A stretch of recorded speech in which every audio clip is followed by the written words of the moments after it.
Malaysia panen investor. Media sosial harusnya negara kita Indonesia lebih memiliki daya tarik di mata investor.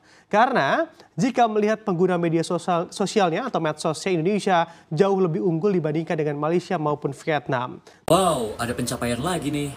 Rekor baru, Indonesia diturunkan oleh Bank Dunia sebagai negara menengah ke bawah. Upah minimum masuk 3 terendah di ASEAN dan 6 terendah di dunia.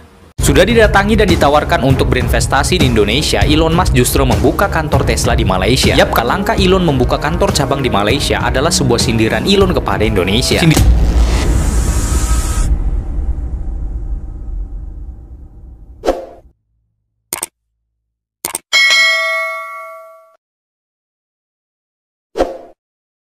Assalamualaikum warahmatullahi wabarakatuh, geng. Berjumpa lagi bersama saya Iki.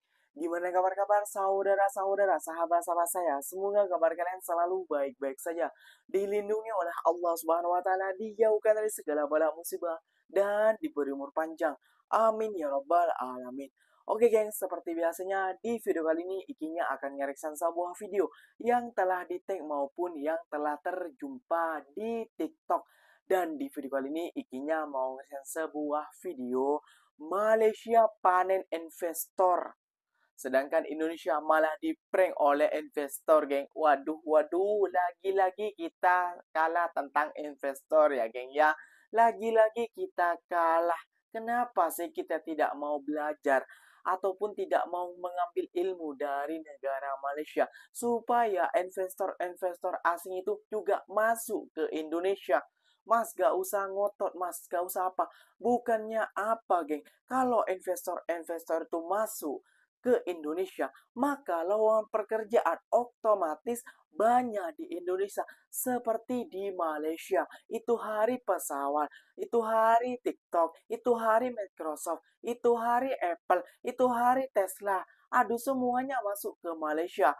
Bukannya pemerintah kita tidak berusaha untuk memujuk para investor-investor asing ini untuk mendirikan pabrik, mendirikan kilang di Indonesia. Tapi mereka nggak mau, geng. Pasti ada faktor penyebabnya kayak gitu, geng. Marilah kita memperbenah diri atau mentality kita harus berubah supaya investor-investor asing itu juga masuk ke tanah Indonesia, geng. Kayak gitu. Masa kita selalu kalah saing dengan negara jiran, negara Malaysia?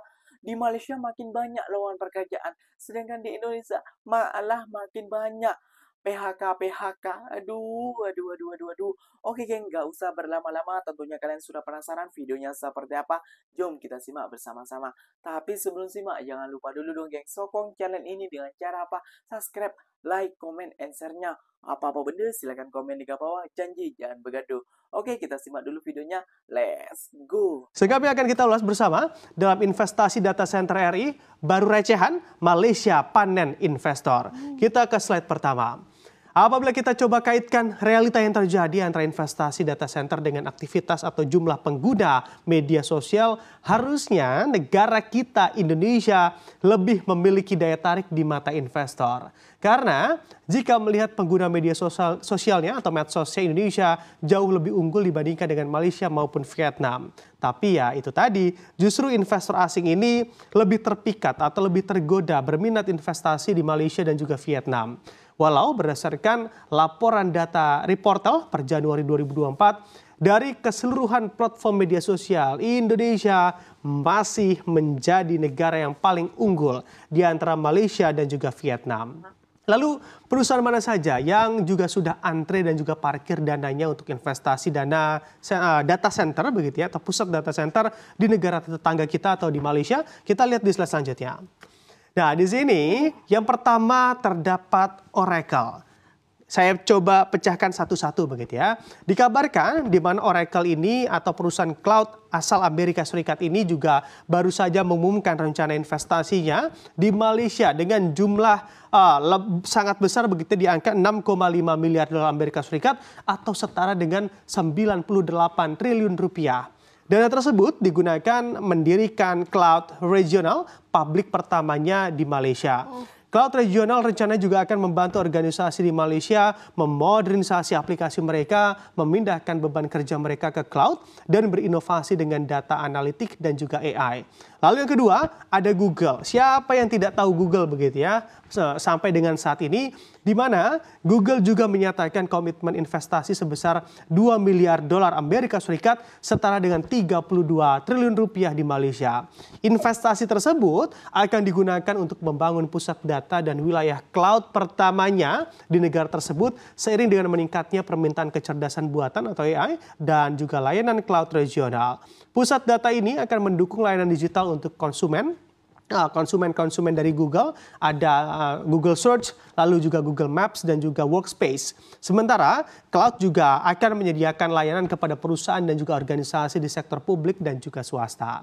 Selanjutnya ada AWS atau Amazon Web Services. Di sini diinformasikan juga begitu ya, jumlah investasi AWS di Malaysia mencapai 29,2 miliar ringgit atau setara dengan 102 triliun rupiah, dan ini adalah jumlah investasi terbesar yang dibuat oleh raksasa teknologi global di Malaysia. Nah, investasi ini juga mencakup beberapa komponen utama, yaitu berinvestasi dalam membangun pusat data fisik di Malaysia, membuka lebih dari 3.500 lapangan pekerjaan di Malaysia, dan AWS telah menandatangani perjanjian kerangka kerja cloud dengan pemerintah Malaysia untuk meningkatkan adopsi cloud di sektor publik.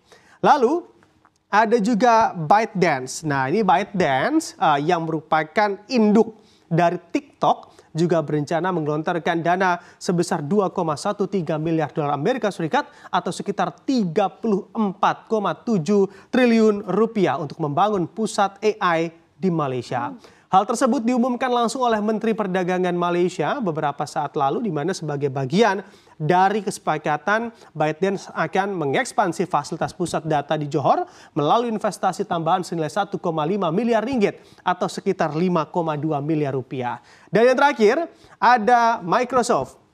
Nah, di sini Microsoft pada bulan Mei lalu begitu ya sempat menginformasikan bahwa Microsoft mengumumkan akan berinvestasi sebesar 2,2 miliar dolar Amerika Serikat selama 4 tahun ke depan untuk mendukung transformasi digital di Malaysia. Investasi Microsoft meliputi pembangunan infrastruktur cloud dan juga AI miliknya di Malaysia, menciptakan peluang keterampilan AI untuk 200.000 orang tambahan di Malaysia dan memperkuat kemitraan dengan pemerintah Malaysia untuk mendirikan pusat keunggulan AI nasional dan meningkatkan kemampuan keamanan cyber negara tersebut.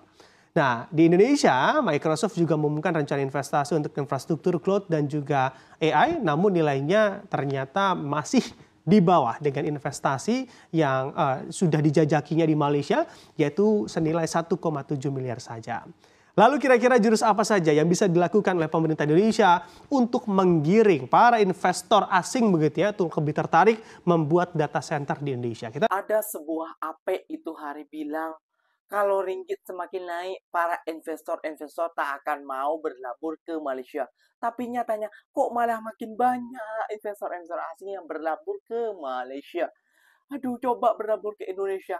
Mungkin rakyat Indonesia gak kesusahan ataupun gak payah-payah mencari pekerjaan ya geng ya di Indonesia. Sampai ngantrinya kayak gitu ya geng ya. Coba berapa perusahaan tadi, 5 perusahaan ini aja masuk ke Indonesia. Wow, amazing banget. Tapi sayang sekali kita lagi-lagi kena prank kayak gitu ya geng ya. Dulu sempat perusahaan Tesla geng mau masuk ke Indonesia. Tapi nyatanya malah buka di Malaysia. Waduh, katanya ini Elon Musk memang menyindir Indonesia. Wah. Kira-kira kenapa ya? Kok Indonesia mau di sini dengan Elon Musk? Apa bosnya Tesla ini, geng? Pasti ada sebab dan akibatnya. Kayak gitu ya, geng ya. Oke, geng. Langsung saja kita simak lagi yang akan ikinya reaction buat kalian semua. Ya, biar gak salah paham, apa sih penyebabnya sih banyak investor kok masuk ke Malaysia? Kenapa tidak ke Indonesia? Kayak gitu, 1 pun, 2, 3, 4, 5, kayak gitu ya. Masuk Malaysia semua, aduh. Jom kita simak bersama-sama. Apple itu nggak pernah rencana buka pabrik di Indonesia. Jadi buat kalian yang marah-marah Apple nggak jadi buka pabrik terus nyalahin Jokowi dan pemerintahnya, gue rasa kalian semua salah alamat. Coba cek berita baik-baik. Jokowi minta Apple buka pabrik, bukan Apple-nya yang berencana buka pabrik di Indonesia. Nah, kita pahami dulu.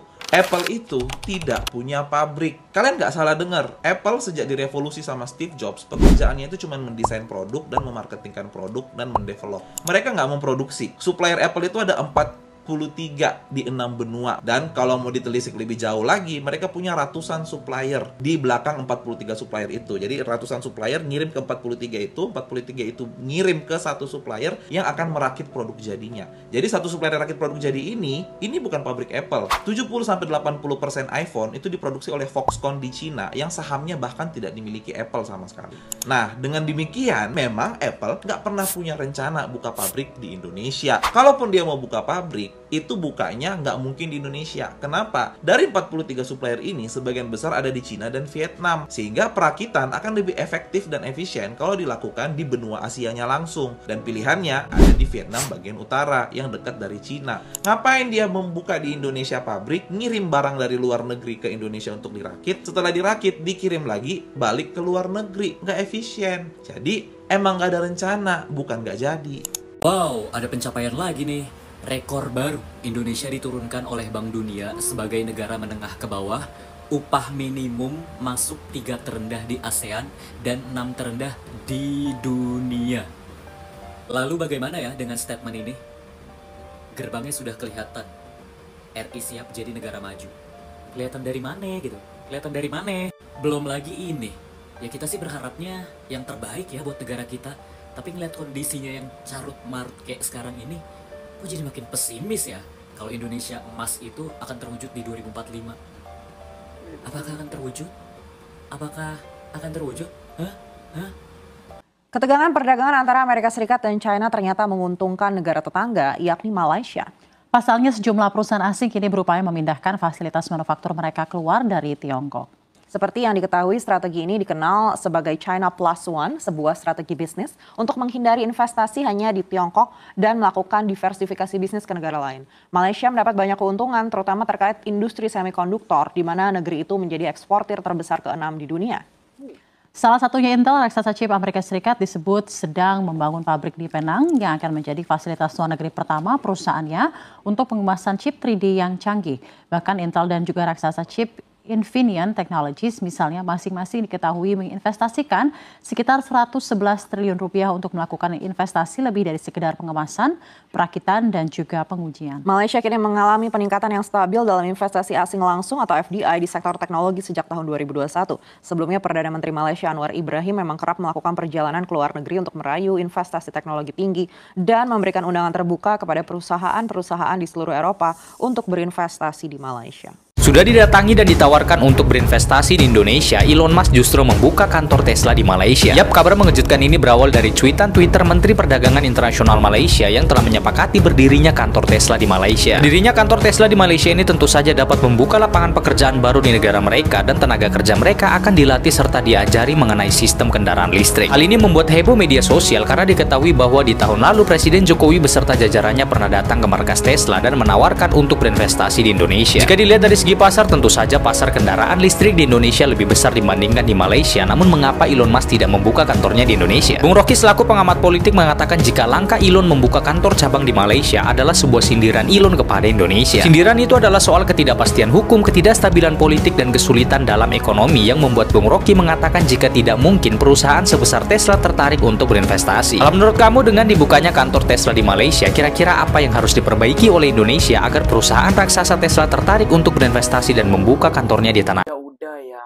terima fakta aja ya. Nah, para netizen gak usah nyinyir ya, gak usah sakit hati ya, dan gak usah koyak ya. Ketua kalian MRI juga kayak gitu ya. Katanya netizen Konoha ini MRI, Ape kayak gitu ya. Ikinya panggil Ape sekarang kayak itu, soalnya lebih tua dah berumur kayak gitu ya geng ya. Ikinya panggil Ape MRI kayak gitu ya geng ya.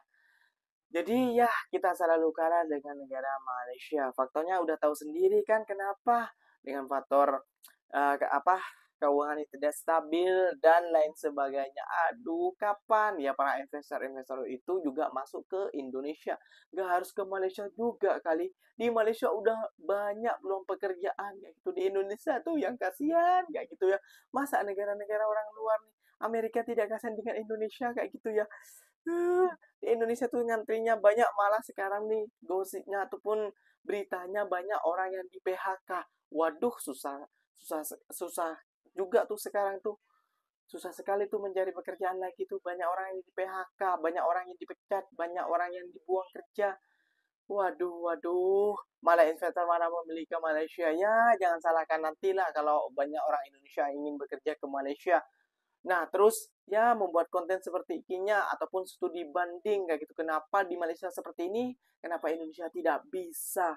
Harusnya harus bisa mencontoh kalau ingin sama-sama maju. Mentality harus berubah. Jangan seperti Ape yang tua. Itulah geng video kali ini. Semoga terhibur dan semoga kalian suka. Dan buat yang koyak, jangan koyak sekarang, koyak kapan-kapan saja. Pikirkan dan renungkan kenapa bisa investor asing itu memilih ke Malaysia. Katanya Rocky Gerung, itulah sindiran untuk Indonesia. Waduh, waduh, sakit juga nih hati ya. Oke geng, mungkin videonya sampai di sini saja. Ikinya pamit undur diri dulu. Wassalamualaikum warahmatullahi wabarakatuh geng. Berjumpa lagi kita di mana di next video. Bye bye.